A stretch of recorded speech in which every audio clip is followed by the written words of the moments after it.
हमारे छत्र छाया में कमतिया बनता नया। इस एक वीडियो ने एक झटके में पूरी भोजपुरी मीडिया को बस इसलिए हिलाकर रख दिया कि भाई खेसारी लाल यादव के साथ इस वीडियो में दिखने वाले शख्स कोई आम इंसान नहीं बल्कि बॉलीवुड इंडस्ट्री से भी बड़ी साउथ इंडस्ट्री के सबसे बड़े सुपरस्टार अल्लू अर्जुन है। जी हाँ, ये वीडियो जैसे ही सोशल मीडिया पर लोगों की नजर में आया, ये वीडियो देखते ही देखते भाई रातों रात बहुत ज्यादा तेजी से इंटरनेट पर सर्कुलेट हो गया, जिसमें खेसारी लाल यादव अल्लू अर्जुन के साथ बैठे हुए नजर आ रहे हैं।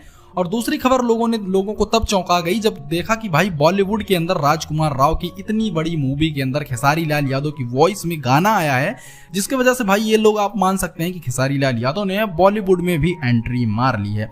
तो चलिए दोस्तों, अब बात करते हैं अल्लू अर्जुन वाले क्लिप की। तो देखिए दोस्तों, ये वीडियो अभी 90% तक मुझे ऐसा लग रहा है कि ये एआई द्वारा बनाया गया है, क्योंकि इसके अंदर कुछ मूवमेंट्स भाई जर्क कर रहे हैं, मतलब जैसा आपको फील हो सकता है कि एआई द्वारा बनाया गया है। और अभी तक ऐसी कोई ऑफिशियल रिपोर्ट भी नहीं आई कि अल्लू अर्जुन के साथ इनका कोई बड़ा प्रोजेक्ट है। हाँ जरूर, लेकिन खेसारी लाल यादव कहीं कहीं अल्लू अर्जुन की फिल्म को रीमेक करने की कोशिश करते हैं भोजपुरी इंडस्ट्री में, उनकी पुष्पा वाले लुक को, या फिर आप देख सकते हैं इनकी एक फिल्म आई थी डीजे, उसके भी लुक में खेसारी लाल यादव कुछ टाइम तक नजर आए थे।